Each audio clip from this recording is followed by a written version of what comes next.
ez dakit.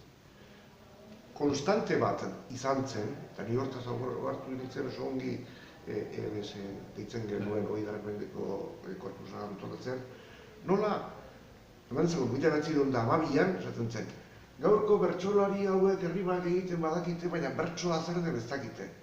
Eta handik 15 urtera, beste artikulu batean goza bera esaten zen. Eta handik 15 urtera, berdin. Eta euskararekin ere antzeko zerbait. Oraingo gazteen euskara txatxar, pobre, triste hau, eta handiko 20 urtera. Alia lehen, txatxarra egiten zuten nahi, adinean igo dira eta zatu dute. Oraingo gazteen euskara hau, ze pobrea eta ze urria eta ze... hoi konstante bat izan. Orduan, niri orain, nire adinean tokatzen zen esatea, oraingo gazteek, baina ez dut esango.